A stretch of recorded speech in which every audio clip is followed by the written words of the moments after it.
Welcome back to another episode of the Adversity Advantage. I'm your host, Doug Bopst, and today's guest is Rachel Scheer.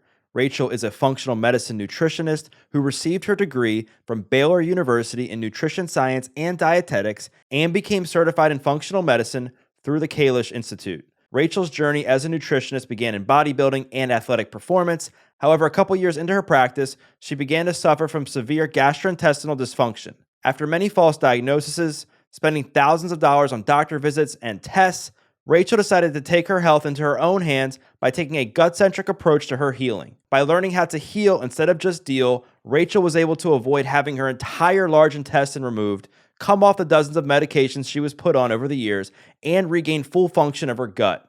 And prior to transforming her health, Rachel was addicted to fitness, external validation, and achievement, and also struggled with her self-worth. This led to her developing an unhealthy relationship with working out, food, and body image. In today's episode, we unpack Rachel's incredible story from start to finish, and she reveals how she completely transformed her life and her relationship with health and fitness. We also chat about Rachel's childhood, how that led to some of her struggles, how she's healed from that, and so much more. So let's get this conversation going, and welcome Rachel Scheer to the Adversity Advantage podcast. Rachel, welcome to the podcast. Doug, I'm excited to be on your show today.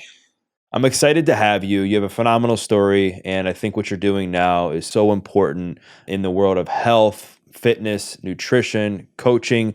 But I think a good place for us to start is you have completely transformed your relationship with food, with health, with fitness, and your body. So maybe before we dive into your story a bit, could you provide the audience maybe 3 tips or 3 things that you think of are so important for people to keep in mind when they're looking to transform their relationship with their body? That's such a good question. And yeah, like you said, I know we'll dive into a little bit as to some of my not so great relationship I had with food, body image, and all of that. But I'd say the first most important thing is getting clear on why we're really going on a transformational journey, a health journey, a fitness journey overall. And if I look back even at my story, I actually got into fitness for a lot of the wrong reasons. It was all about self-worth and trying to prove something to myself and to everybody else. And ultimately, that's what led to so many of my health issues that I had later on, burnout, exhaustion. But I was really getting into fitness, not for health. Yes, I made up all of these different kind of excuses of I'm going to be the best version of myself, but really it was about getting to a place of what I thought was perfection instead of actually trying to get to a place of overall health. So I'd say first and foremost is the why, as to why we're even beginning this journey in the first place. And I'd say too also what your definition of health even is, because this is something that I've really had to contemplate myself as I've been on this journey. Back then I used to think health was, just go to the gym, lift heavy things, eat kind of sort of healthy most of the time, count your macros.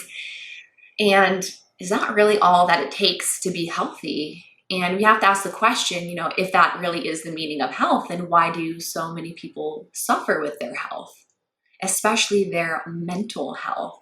So my definition of health has definitely evolved throughout my entire journey, of health being ultimately a form of self-love, which is going to look very different on very different days. Sometimes the most loving thing for myself is saying, get off your ass, get in the gym, lift some heavy things. And sometimes the most loving thing for myself is saying, you know what? Today you need to rest, you need to slow down, you need to pause. So that's my definition of health. But if you were to ask me, 5 years ago when I was competing in bodybuilding and I was 10% body fat and I was shredded, I would have said, it's being lean, it's being fit. So it's really the why behind why we're going on this journey in the first place. What our definition of health really is, because we can say we're trying to get healthy, but one person may have a definition of that being shredded beyond belief and at 10% body fat, where another person, it's, hey, self-love and feeling their best every single day. It's being able to live their life, go out and enjoy different kinds of foods with their friends. It amplifies their social life, their family life. And for me, when I was competing in bodybuilding, kind of going back to that, it took away from all of those areas. I would eat out of little containers every single day. I said no to probably most social events because it wouldn't fit in with a perfect diet that I needed to try to hit. And I was obsessed. And like I said, that's what ultimately led to a lot of my health issues we'll talk about here in a little bit. So why our health? And then I think ultimately too, the third piece that people really need to think about when beginning the journey is where they're ultimately trying to go and where they're trying to get to as well. I'd say for myself, I didn't really have a clear direction of what that was when I was getting started on this journey. It was just, okay, I get to this point where I feel like I have a sense of worthiness, and that's where I kept pushing my body further and further and further to the point where, again, I got sick with all these health issues. So where is it we're ultimately trying to get to? You know, for me, I want to get to a place where I don't have to think about every single morsel of food that I'm putting into my mouth. I don't want to have to count calories, you know, so that kind of goes intertwined with the definition of health ultimately. But I'd say, you know, we really need to get clarity on where it is we're ultimately trying to go. And for some people, let's just say you are, you know, 50% body fat. I've had some of those clients. You're somebody who's really overweight. You know, for a while, that discipline needs to be very, very paramount, right?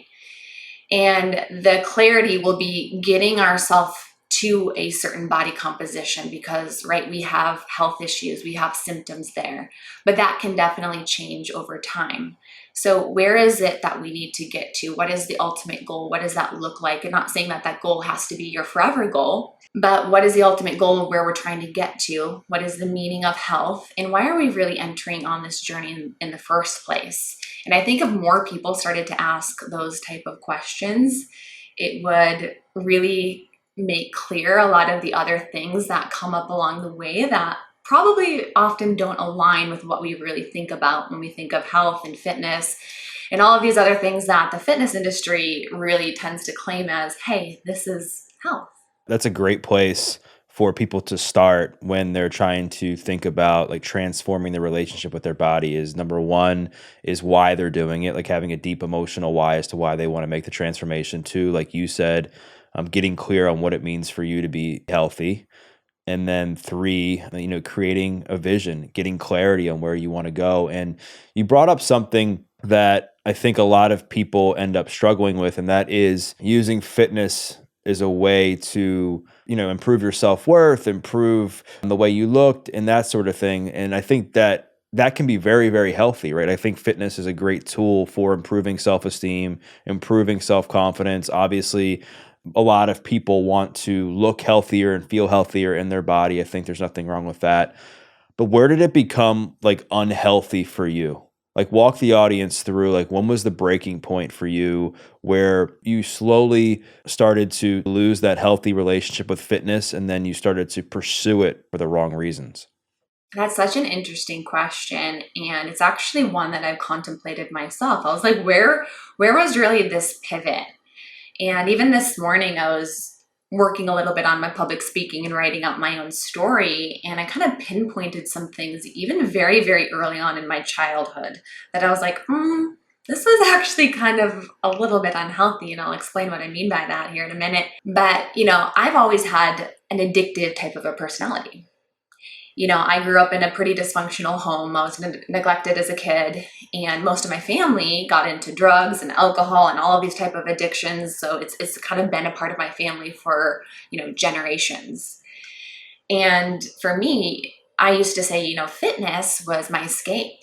You know, fitness was my therapy. It was a way for me to feel like I had some sense of control in my life. So as I was a little kid, I was a gymnast and I was a dancer, and it gave me a type of significance that I felt like I really didn't have as a young girl because I didn't get that from my family. And I really wasn't getting the love that I needed when I was younger. So you could honestly say fitness was an addiction for me very, very early on because it gave me something that I felt like I didn't really have. And I was a very introverted kid, shy, still am shy. A lot of people don't know that about me. Public speaking scares death out of me, but I still do it every single day. That's one thing about me is I'll always put myself in the circumstances that I'm like scared to death of. You know, when I went off to college, I decided to study nutrition and dietetics. And, that's when I picked up weightlifting and I got into bodybuilding. And that was the first time I truly felt confident in my entire life, because I was a very, very insecure girl. Super insecure, like I said, shy. I was bullied when I was younger. I had acne, I had braces. Like if you did a before and after, you'd be like, oh my gosh, who is that girl? So little note to everybody, always date the nerdy kind of ugly girl because they just haven't peaked yet, right? So, when I got into college and I picked up weightlifting, I just fell in love with it right away because again, it fed this part of me that I felt like was really missing. Now, I didn't know that at the time, but, I started to compete in bodybuilding and I loved it. And Rachel Scheer, six-pack abs was born. I started posting on social media, hashtag booty pics. A lot of my photos ended up going viral. And I loved what I was getting out of fitness ultimately. I loved the confidence that it was cultivating in me. I was saying yes to more things, going out on dates with people. I was saying yes to doing more speaking things. So I'm putting myself out there. So, I think there was a part of it that started off as a healthy venture, wanting to feel more confident in myself, wanting to see what I was capable of. And I loved all of that. But I think, truly from the beginning, it was at the root, it's always been really that escape, that type of addiction to feel like I was trying to fill in this sense of truly unworthiness. And I was really, really good at it too. So I continued into bodybuilding, competing for 3 years back to back, 10% body fat at the time. I'm winning first place trophies. I think I literally won first place in my very first show. So I was like, dang, I'm good at this. There's something to this, which was something that was a big deal to me because I sucked in school. I made just good enough grades to get into a college like Baylor. I went into a massive amount of college debt, but I had always just wanted something more for my life because that wasn't something that was really offered to me at a young age. And as I got into competing, my relationship with food really started to take, I'd say, kind of like a pivot, a detour, but it became unhealthy, right? And, I wouldn't say I had a food type, any kind of food issue where there was purging or anorexia or anything like that. So from the outside looking in, right, I'm the epitome of health. I'm winning first place trophies. I'm not starving myself or doing anything like that. But I had these rules that I had to follow. I had to hit the perfect macronutrient ratio every single day. And I was obsessed with hitting these macros. I said no to different kind of social events and I would take my perfectly prepped food with me wherever I went. And my whole life now at this point became revolved around how I looked, fitness and competing. And it had nothing to do with health. It had nothing to do with health. It had everything to do with trying to fill in this gap of this piece of unworthiness. And it's so backwards when we think about this in the grand scheme of things, right? Because health is really about stepping into the best versions of ourselves. It should add to our life in so many different ways. It should add to our relationships. It should add to our mental health. It shouldn't be taking away from these different areas. And the reality is I was trying to shame myself to health. So I want to unpack some of that because I think it's quite interesting because I know, as you know, I've also struggled with this. I think a lot of people, they fall into this trap of taking it too far with their health and fitness to where it ends up negatively impacting their overall well-being.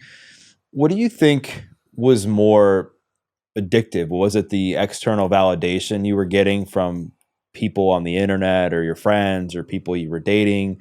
Or was it more addictive to just, get leaner or achieve a certain type of physique?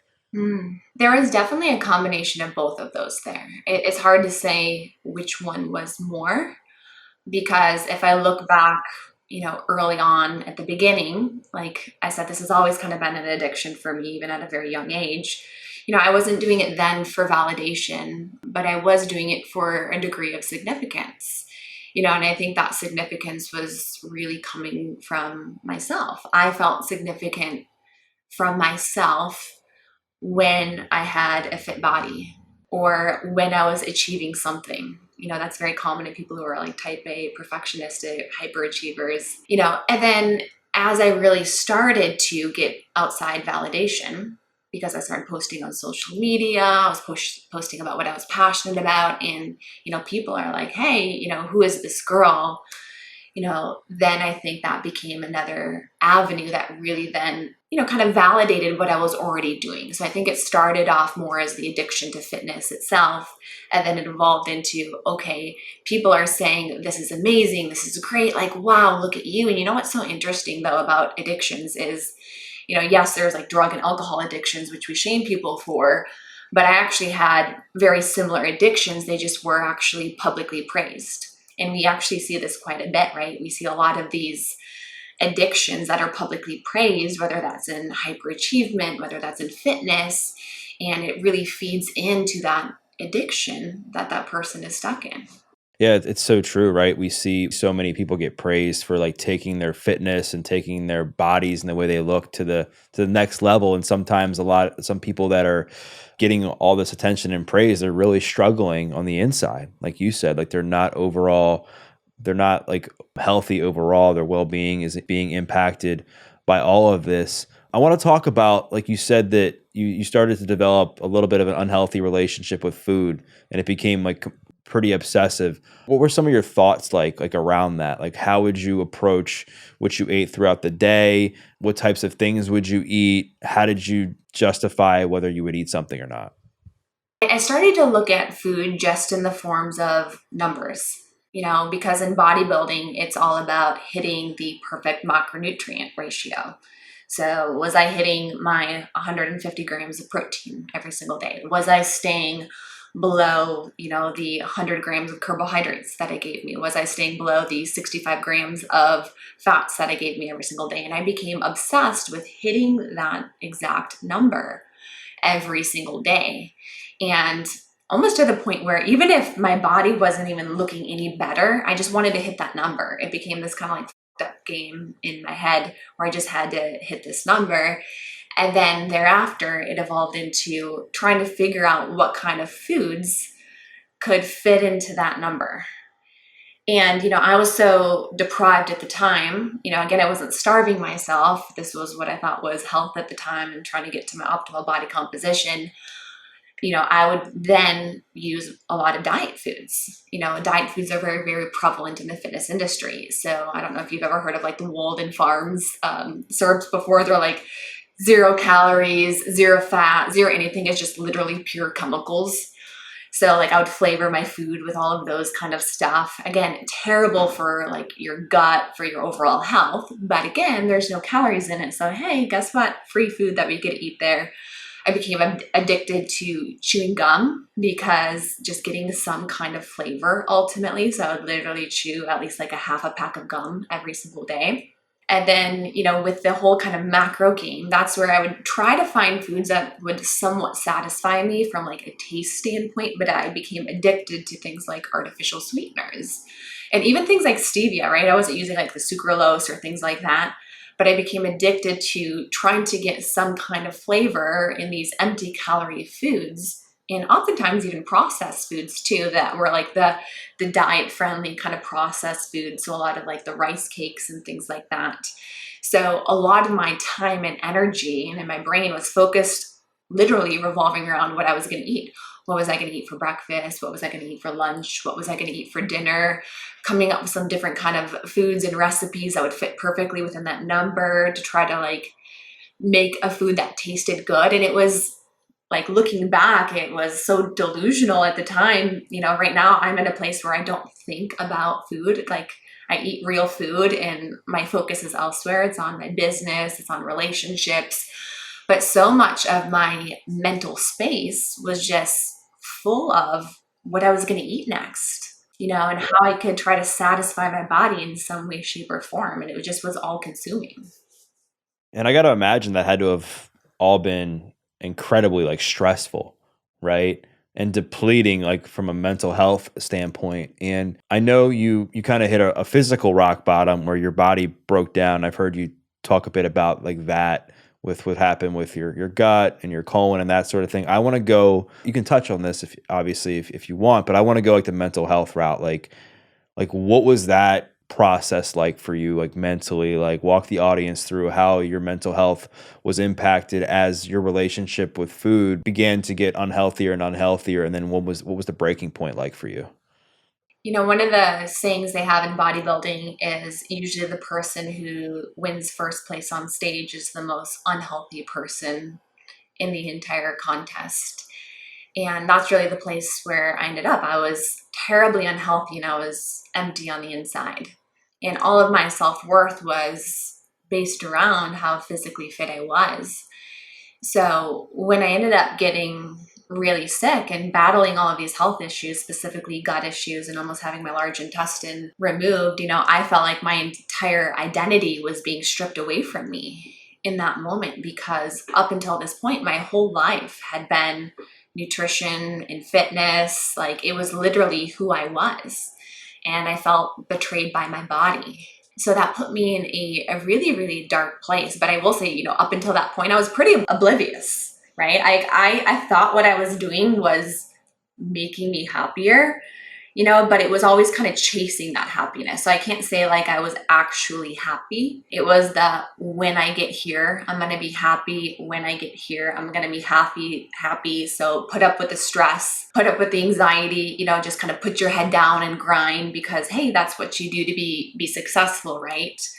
So that's really what I was doing, is I was, what I thought, delaying gratification. And I was busting my ass in the gym. I was focused on my goals and I wasn't truly happy, but I had this vision of me getting to a point of becoming happy. And that's what really kept me going throughout that entire journey. And I think it was once I really started to deal with these health issues, where I felt so betrayed by my body, my hormones, my thyroid's plummeting, skin issues, chronic bloating, can't go to the bathroom, where the depression really sunk in, because what I felt taken away from me in that moment was that like pursuit for achieving that happiness. Because now physically, I looked awful. I looked like I'm like 6 months pregnant every single day with how bloated I was at the time. And, my identity was being massively stripped away. And I think it was at that point where I really could take a step back and look at where I was ultimately in my life.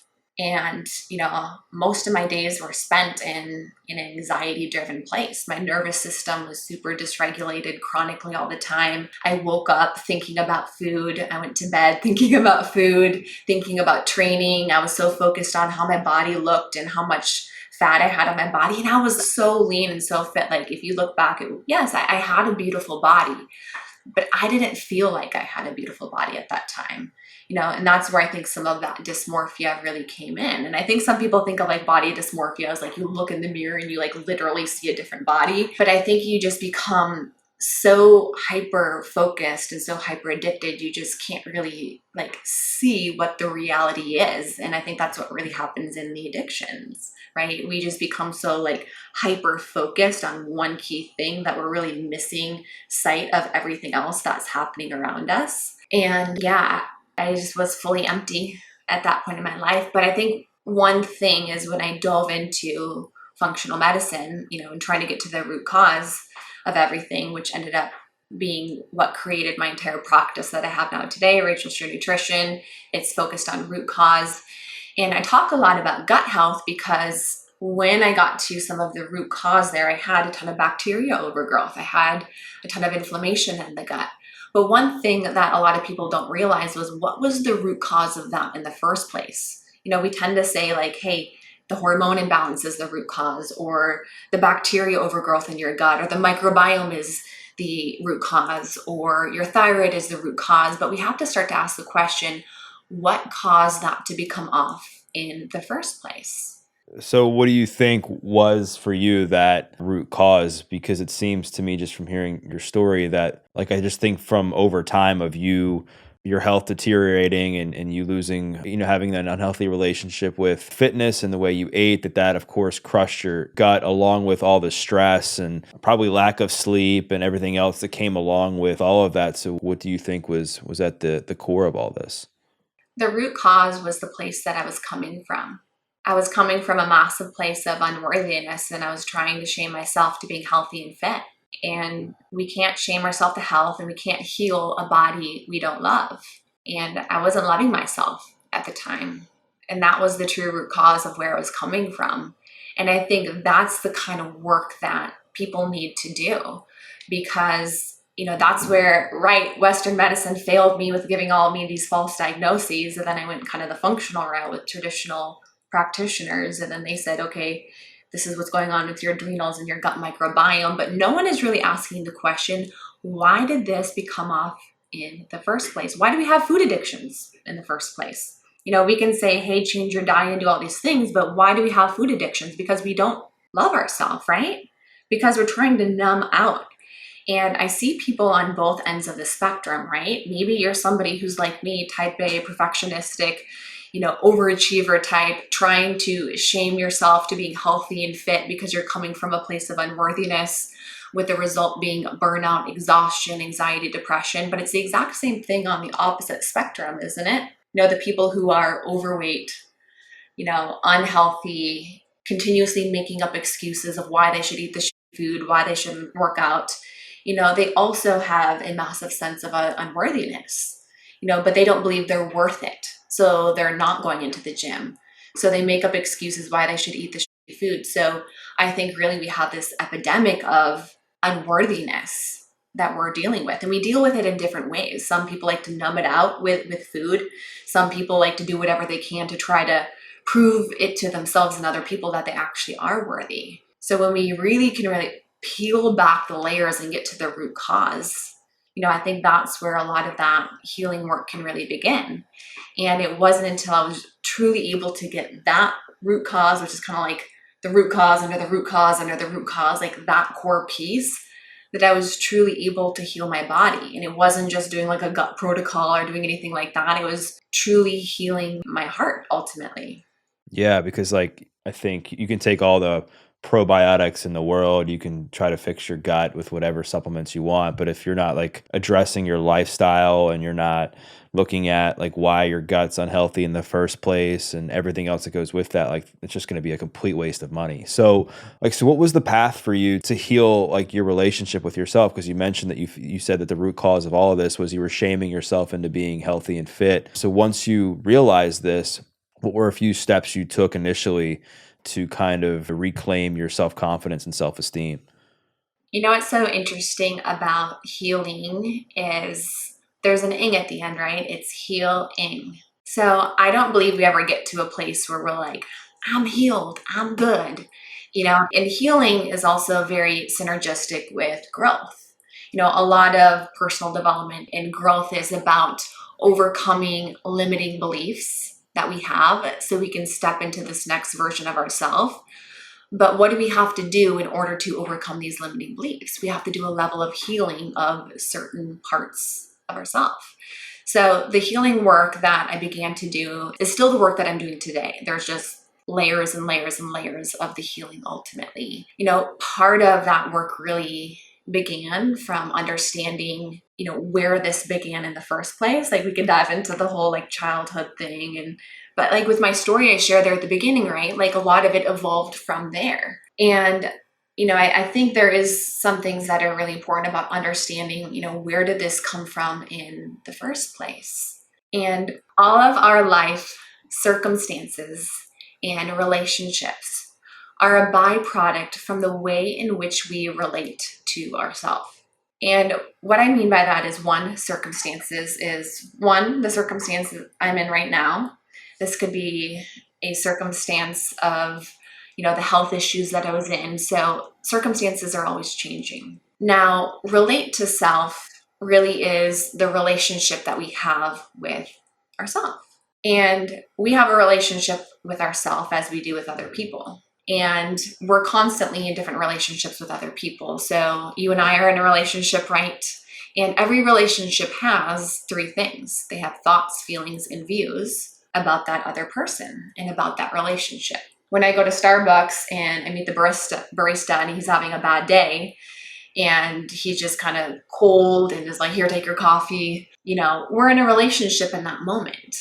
and I have thoughts, feelings, and views about that person. So if we think about it, we also have this relationship with ourselves, which means we have thoughts, feelings, and views about ourselves. And in every single moment, circumstance, or relationships we have, we are really creating those from the way in which we think, feel, and view ourselves. So I believe part of this healing work really begins by, one, taking notice of all of the ways we are constantly viewing ourselves in every single situation and circumstance, because that's always going to change over time. Like right now, I could be relating to myself in a certain way of being like, all right, I'm confident, I got this. But there are other circumstances where I'm not coming from that place. But one thing we can really pay attention to is there's a pattern. There's a pattern of the way in which we relate to ourselves.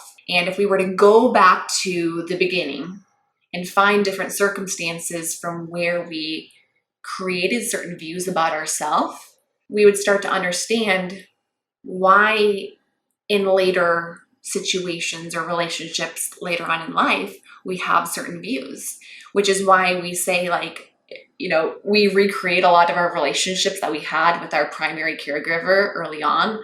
Like if we had anxious attachment, which is like a type of a pattern we have where there's a lot of like kind of clinginess essentially, but then also like shaming and anger kind of back and forth, which is actually a lot of what I had with my parents early on because I was neglected.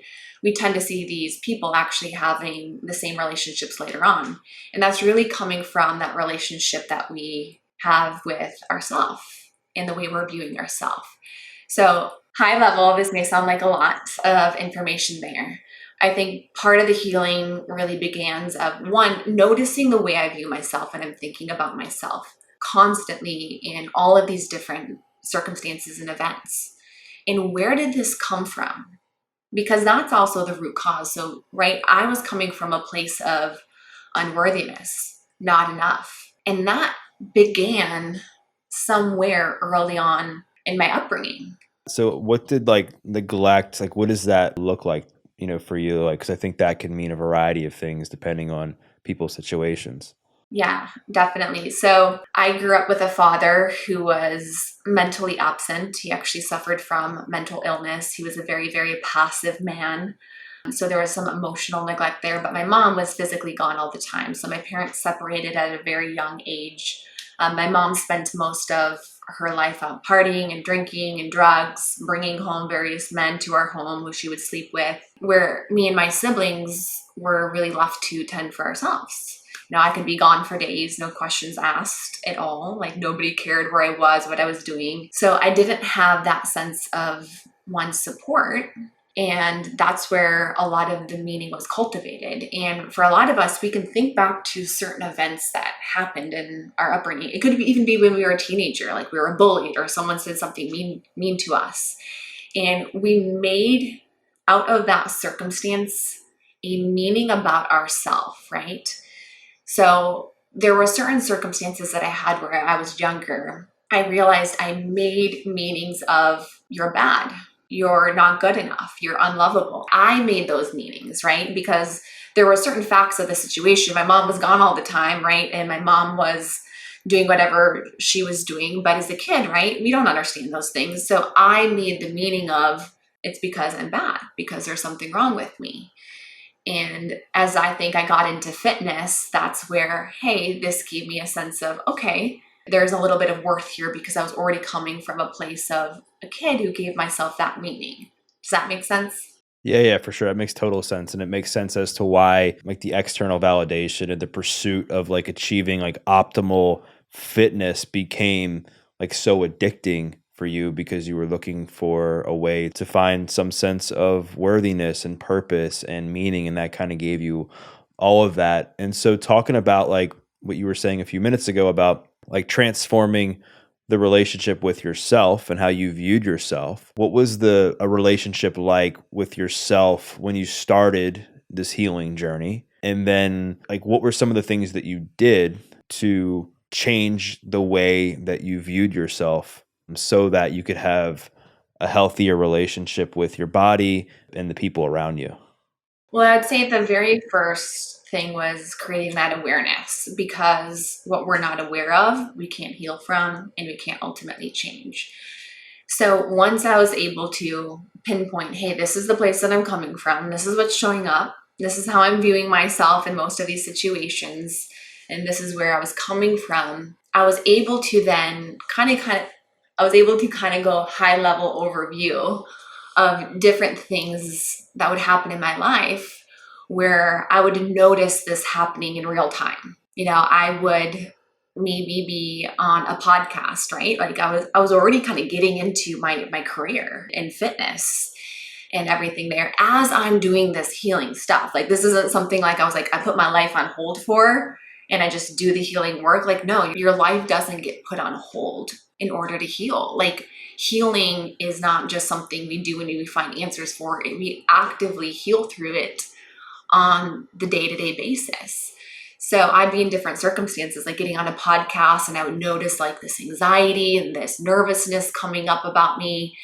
And I was maybe picking myself apart a bit there. And then I would kind of get a little bit of high level overview. So it's kind of like separating from the body, being the observer. And I would notice that I was viewing myself coming from that place of unworthiness, right? I was noticing myself coming from a place of, hey, you're going to mess up. You're not good enough.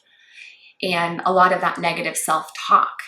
And because I've done the work to know where this came from, I was able to then say, hey, you know what? This isn't actually me. This is coming up because of this happened here. But this isn't actually me. So I was able to almost kind of separate from it, if that makes sense. Therapists actually do this all the time. And I was working with a therapist and he actually had me like name it. Some people name it, some people give it like a shape. And I remember one day he was like, what shape is it? And I was like, it's a circle. He was like, what color is it? I was like, it's black. He's like, okay, where is it? I was like, it's in my chest. And he's like, all right, what is it doing in your chest? And I was like, it's like pulling downwards. He's like, okay. And when you notice that pulling downwards, what emotions do you feel? And I was like, I feel anxiety. I feel like a nervousness. I feel kind of like this annoyance and frustration building a little bit there. So he would say, okay, so the next time you notice this black circle kind of like pulling down and you have those emotions there, we're gonna just take awareness and separate from ourselves from it for a little bit. And I think what a lot of people do also in the moment is they try to get rid of it, right? We're like, get rid of this as fast as possible. This is bad, it can't be here.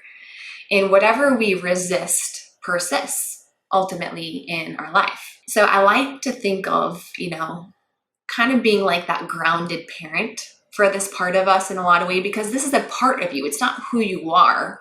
It's a part of you. It's a part of you that needs healing. I don't relate to myself like that. And I didn't in every circumstance, but it was becoming a part of me that was really, really taking over. So when I say showing up as a grounded parent for that part, you can picture a mama and a little kid in the grocery store, and the little kid is throwing a fit. He gets on the floor. We've all seen that before. And he's like throwing this whole tantrum. And what does the mama do? The mama gets down on the ground. She becomes very, very grounded. And she just holds space for her son or daughter who's crying and throwing a tantrum. Because if the mama gets down and she tries to say, stop it right now, what does that kid do? He could shut down, or it keeps crying more, right? Like it keeps throwing the tantrum, but it doesn't get rid of it, right? It doesn't get rid of the problem. The kid just keeps doing what it's doing. If anything, it makes the problem worse by saying, stop it. And then the kid takes that on. So part of healing that part of us, I think, is showing up as that grounded parent.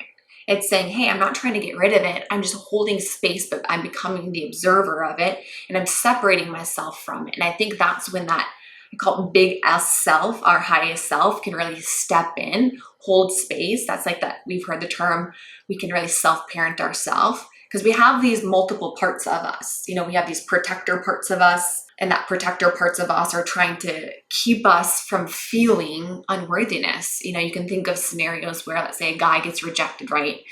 And that core wound is not good enough, unlovable. But what does he do? He then turns to a secondary emotion of, judgment, of anger, of all of these things. So those are what we call protector emotions. So we have all of these parts. We have our protectors, We have the core wounds. That's like the unworthiness. And then we have the big S self. And when we are able to get to that place of high level overview of observing this, being that grounded parent, that's when the big S self can really step on the scene. It can hold space. It can parent all of these different parts of us. And that is actually how we heal. That is actively healing.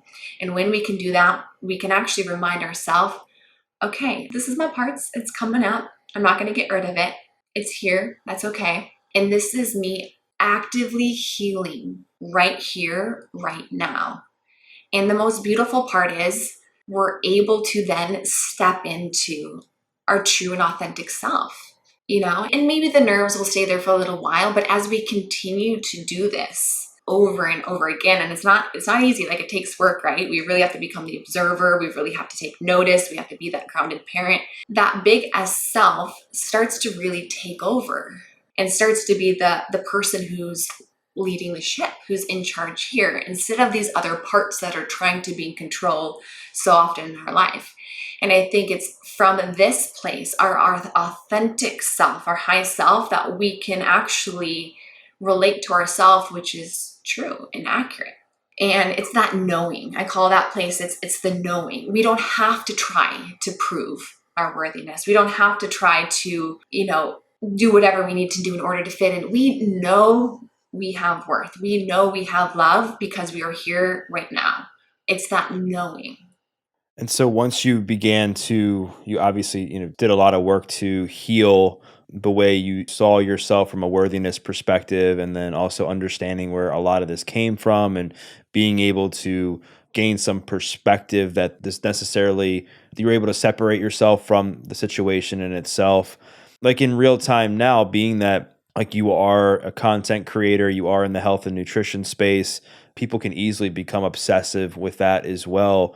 How does that all, I guess, impact what you do today? And then in real time, like what are some of the steps that you take to make sure that you're not falling back into old patterns? I'm not at the point where it never rubs its head up, right? And I don't know if we get to that point where it's just completely gone, like ever. But I'd say where I'm at now as an entrepreneur, as someone who's running a business, helping people do this healing work, is I'm able to notice it and I'm able to come out of it that much faster. And I don't associate it as me. I associate it as a part of me, but it doesn't control my life anymore. So it's still, yes, it rubs its head on the scene every now and then. I'll be prepping for, speaking event, a podcast, or things that we could say make us feel significant. And it revs its head on the scene every now and then, of course, but I'm able to notice it, know where it's coming from. And I'm able to, I don't want to say get rid of it because that's not the goal, but I'm able to really step into my more authentic version of myself faster and faster over time. I'd say with being an entrepreneur, in the health space altogether with all of this, I've really had to check in with myself a lot more, right? Because in this whole space of personal development and entrepreneurship, like it is a very ego-driven type world, like it is. And I think we have to pay attention to where we're guiding people to ultimately. Like there are a lot of entrepreneurs, there's a lot of people out there, and their whole mission, right, is revolving around making money. It's a very ego-driven work. And it's to get people to sign up for more programs, but we have to really ask ourselves, where are we guiding people to ultimately? And I think this is the place, right? We're guiding people to this place of one of healing, but it's really getting to that place of God. And I'm not sure if everybody's background, like I have a Christian background myself, but I believe there's like the God within us. There's that Holy Spirit, and it's guiding people back to that place. And I think that's the mission that we're all on. So for me, as long as I stay in alignment with the greater mission and notice the ego parts that kind of rev its head up, because that happens and the ego's there to protect and it's going to rev its head up. But I think we have to really pay attention to what is the mission that I'm ultimately on. Is it self-serving? Is it just trying to prove my worth? Is it trying to make, a couple $1 million? Is it looking for validation? Or is it truly serving a mission and trying to guide people to this place this place of healing ultimately. So I'd say that's been the biggest thing of today, of how I've had to transition my work, really checking in with myself. Like I said earlier, there are times where the most loving thing is get your ass up, get the work done. And sometimes it's, hey, slow down, take a break. And it's really getting to know yourself and really pay attention on what your body is saying. And I think we also live in a personal development space, fitness industry, entrepreneurship, where we are like override all of that feelings, right? And that's what leads to the burnout, the exhaustion, the depression. And I'm not saying sometimes, yes, act in spite of thoughts, feelings, moods, and emotions, but you will always know them by their fruits, right? For example, with working out and going to the gym and fitness, if after you feel worse and you feel exhausted, that probably was not the right choice for you. But normally our gut, when we really slow down and tune in with ourselves, like we do know the answers and we know where we're really trying to guide for, or we know really where we're trying to guide ourselves to and where we're also trying to guide other people to. So I think it's slowing down a bit at times. Right. And it goes back to what you said at the beginning, where like the third thing you recommended to people to transform the relationship with their body is to have like a vision, right? And then keep your eyes on the bigger picture and having clarity on that. And so, with regards to your relationship with food specifically in itself, like where are you at with that now? Because it's, from what I can tell, it's not like you've just given up completely on eating healthy. It seems like you still try to eat fairly healthy. And do you ever get triggered from the past at all with that? I'm in the best place ever with my relationship with food right now. I have not counted a single macro, a single calorie since all of my health issues, which was, I think, back in 2017 is when all of that went down. I tracked for probably a little bit thereafter, but once I really got to like the root cause, I let go of it.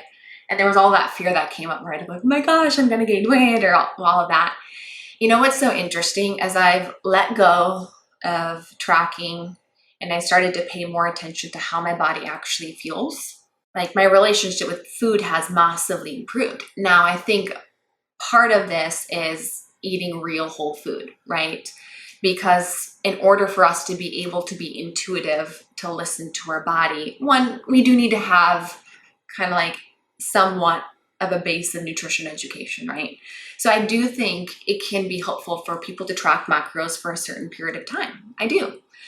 Understanding roughly how much protein they should be getting, how much carbohydrates, how much fats, what that all looks like on their plate in terms of measurement. Like, I think for the average person, everybody should track macros for a period of time.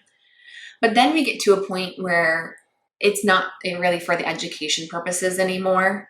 And again, nothing wrong with if you have a competition, you have a goal, macros help exponentially, but it got to the point for me where it was no longer serving me. I had all the education. I roughly know on my plate how much protein I should be getting, that most of my plate should be some kind of a veggie, get some good healthy carbohydrates, and focusing on eating real whole food, because our body is going to stop when it's full, and it's going to better listen to our hunger cues when we're actually eating real food.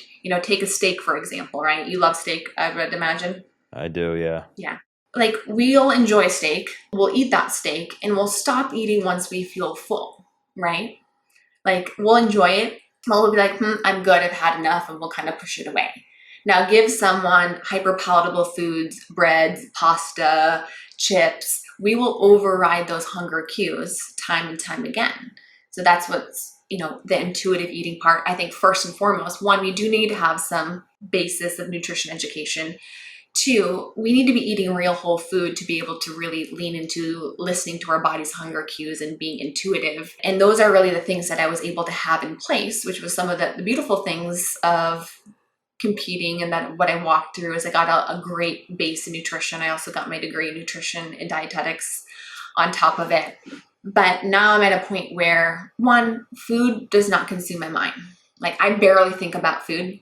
I eat foods that I know work great with my body. I've been able to heal all my gut issues. So my diet is very much gut healthy focused. So gut-centric type nutrition, fermented foods, lots of leafy greens, high quality animal protein, healthy fats. And I eat till I'm full. I do some intermittent fasting. And now honestly, I don't like to think about food. Like I don't. So I like to have my brain open to think about things that matter, to think about my business, to think about the mission that I'm on, to lean into creativity, different ideas, to have time to connect with myself, whether that's through meditation or breath work or sitting in my sauna or journaling, playing with my puppies. Like I want to have brain space in order to do those type of things. So I have a routine that works for me. And you know what's the crazy thing is I think my body looks better than it even did when I was competing. And I don't know if that's true in terms of like the physical sense. You know, everybody of course can have their opinion. Me physically, I do think it looks better. But I also would imagine my self-love for myself too has grown exponentially. So I just love my body more now than I did then too. That's amazing. And I think that's a good place for us to stop because everything's kind of come full circle where we've talked about how somebody can transform their relationship with their body. And then we dove deep into your story, pretty much from beginning to end of where things started, how they progressed, how they were, I guess good for a period of time. And then they got progressively worse. And then we talked about like how you have evolved and picked yourself up or gotten back up off of from falling from that point in your life and how you've gotten to where you are now. So Rachel Scheer, this has been awesome. If people want to connect with you, if they want to learn more about what you're doing, if they want to listen to your podcast, where's the best place for them to do that? You can listen to my podcast, Sheer Madness, that Doug actually came on as well. So you have to listen to that episode on all the platforms, Spotify, iTunes, YouTube. So Sheer Madness. And then you can check out my website, rachelsheer.com, where we do functional medicine lab testing, one-on-one coaching, and then follow me on social media at Rachel Scheer. There's a C, so it looks like Rachel's cheer. It's Rachel Scheer. I'm not a cheerleader. Awesome. Well, I'll make sure to plug the links to your socials and everything in the show notes. And for those listening, what I invite you to do is to share a takeaway. Maybe it was something that Rachel said at the beginning about the 3 tips she shared as far as what somebody can do if they want to transform their relationship with their body. Maybe it was something that she said about her own personal story or rebuilding her self-worth or what the healing journey looked like, or what she recently shared about where she's at now with her relationship with her body and food. Whatever the takeaway was, make sure to tag Rachel, tag myself, because we'd love to hear your feedback. And we once again thank you for listening to this episode of The Adversity Advantage. I'm your host, Doug Bopst, and we'll see you next time.